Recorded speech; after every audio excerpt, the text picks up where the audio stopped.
You too. You're excellent all the same. Well, thank you. Not your excellency. We've had an excellency. First of all, good to see everyone. Bonjour à toutes et à tous. How's everyone doing today?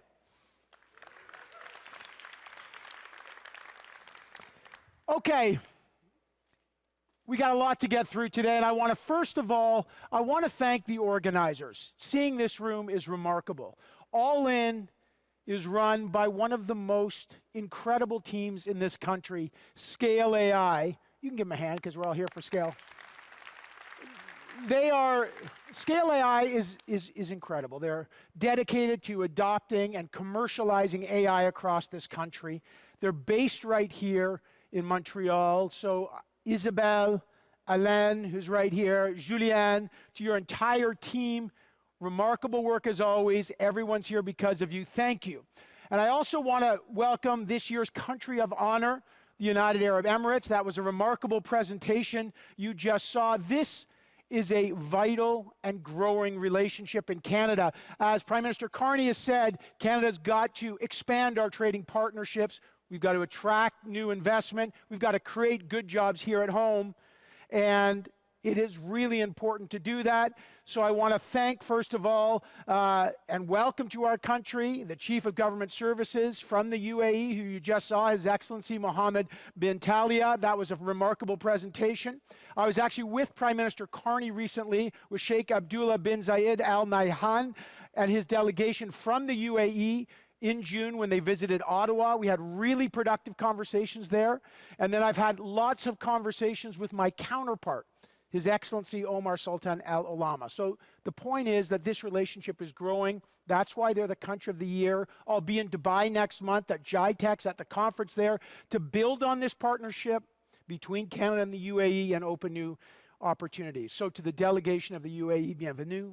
Welcome to Canada, and thank you for your partnership at this critical moment.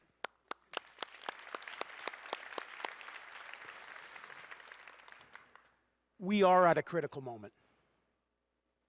This conference comes at a hinge moment, a moment where we've got a technological revolution colliding with a political realignment. And the choices that we make are going to shape our economy and our democracy and our daily lives for decades to come. Now, I know that's why most of you are here. It's never been more important to give people, entrepreneurs, researchers, the power to build the economy of the future, and we need to do it. Of course, you know this better than anyone else because you're doing it. This is a room of founders and researchers and investors and students. My son is here from McGill, Gideon somewhere, which is great. You're all here to deliver the next big thing. The AI revolution is the birth, not just of a new technology. This is the birth of the age of the entrepreneur. You have more powerful tools in your hands than at any time in history. You can turn your ideas into businesses and create jobs easier than at any time in history. I'll give you an example. I was in Edmonton a few weeks ago at another one of our institutes, Amy, amazing place, and I met a professor named Martha White, machine learning professor at the University of Alberta. She was researching how AI can make water treatment dramatically more effective. 5 years ago, she stays a researcher. Maybe 3 years ago, she stays a researcher. Now, I think I should turn my research into a company. She said to me, I would never consider becoming a CEO, but with these tools I did. I just started a company. She's still teaching, incredible students. She's raised more than $7 million in her first round for a company that's treating water around the world. She loves being a CEO. The applications for her technology are dramatic for remote communities here in Canada and around the world. It's incredible. And you see this kind of transformation across over 2,500 AI companies in Canada today, and it's just starting. This is an ecosystem that is growing quickly. And again, you all know this because you're part of it. Because, as we say in this conference, you're all in. I'm here because Canada needs every single one of you. you are Team Canada. And if you're here from abroad, so are you, because Canada is the place to be on all this. But I want to take a step back, and this is what I want to talk about. When we say all in, what do we really mean? And how do we seize the moment? That's the focus of my presentation today. For our government, for our country, all in means building digital sovereignty. Building digital sovereignty. The most pressing policy and democratic issue of our time. That's our mission. But what does that mean? Let me unpack what that means. One, it means that we need a meaningful Canadian sovereign backbone. The people, the power, the compute to build the economy of the future. A digital economy that is free from coercion. Digital economy that someone else can't decide to turn off. A Canadian capacity that shows up with strength to deal with global partners and to welcome global partners. With our own assets, we can engage with the world, trade with the world, bring the world here with strength. Preserving our sovereignty and partnering with the world as equals. That is part of digital sovereignty. After all, and Canadians are absorbing this and they know it, data's king. Whoever controls it, whoever uses it, whoever governs it will determine our collective prosperity and our security and sometimes our values. So Canada's got to build a digital backbone that reflects and protects and projects our core values, keeping critical data under Canadian law. Critical data, sensitive data. Backing Canadian builders, our innovators, our entrepreneurs, so that their ideas become thriving Canadian companies is also part of that. That means we need headquarters and jobs and our IP here at home. Canada as the AI head office, not as the branch plant. That's another part of it. This way AI will serve all Canadians for the better. And this is what? It has to be in the service of people. And we can be all in on this. And I've been traveling the country, and who's all in?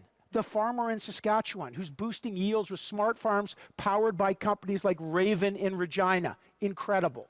The doctor in North Bay, where my wife grew up, detecting osteoporosis early through routine x-rays enhanced by AI from 16-bit in Toronto. By the end of this speech, by the way, you'll know every member of my family, my daughter, my son, my wife. I'll just bring you all in. You got the offshore worker in Newfoundland keeping platforms safer and cleaner with digital twins from Anamco in St. John's. And here in Quebec, the miner in northern Quebec, supplying the world with responsibly sourced critical minerals tracked end-to-end by AI from Optel in Quebec City. Transformational companies. But let's also be clear something about sovereignty. And this is really important to our global partnerships. Sovereignty does not mean solitude. Canada will continue to partner with and trade with our friends and allies internationally, not just including, but especially with the United States and many trusted allies like the UAE and many, many, many others. The EU, countries around this world. And global companies and hyperscalers are a vital part of the ecosystem. They bring a lot of innovation. They always will be, and welcome here. But like any country, Canada must own the tools and the rules that matter at this critical moment. We need our digital insurance policy, and that's what we're building. That's our mission. Once we do, of course, as I say, we will partner. We will continue to partner with the world's best innovators and technologies, but we have the confidence that our core data remains secure, that Canadians feel secure, on terms that reflect our values and in ways that make Canada the place the world wants to build. After all, AI is kind of our brand. It's kind of our thing. Like, I know we don't like to trumpet things, but AI modern AI took shape in this country. I mean, you know these faces. Jeffrey Hinton in Toronto, Rich Sutton in Edmonton, right here in Montreal, Joshua Bengio. And you could clap because Joshua's probably here. I'll be meeting him later. I mean, that's pretty incredible. We launched the world's first national AI strategy in 2017. We built these remarkable institutes that are world leading. Mila, right here, Vector in Toronto, Amy in Edmonton. They're leading the way in talent and research and credibility. They're doing remarkable things. But here's the thing. Leadership is not a birthright. It has to be earned again and again, and the competition is fierce. That's why we got to be all in on building our digital sovereignty. So the landscape's clear. There's a lot of talk about jobs. There are 150,000 people in Canada working in Canada's AI sector. And the tech sector alone is about 800,000 people, the fastest growing sector in this country. This is one of the key engines of progress. And there are 40 million Canadians who are looking at all of us, and their jobs and their health and their futures are going to be shaped by this technology, and they know it. And that's why we got to stick to our values and our principles that AI must serve everybody. So we're going to all spend the next couple days looking at some remarkable innovation. But let's remember, technology moves at the speed of innovation, but adoption moves at the speed of trust. If we want people to absorb, use, and invest, they've got to trust it. So our mission together is to close the gap. And if we get it right, we won't just build the next app or the next cool company and the next billion-dollar, maybe trillion-dollar company. We'll build a stronger country. And we'll secure our digital sovereignty. So let's get to how we do that. A couple things on our mission that will be unfolding in the next number of months. One, trust and safety.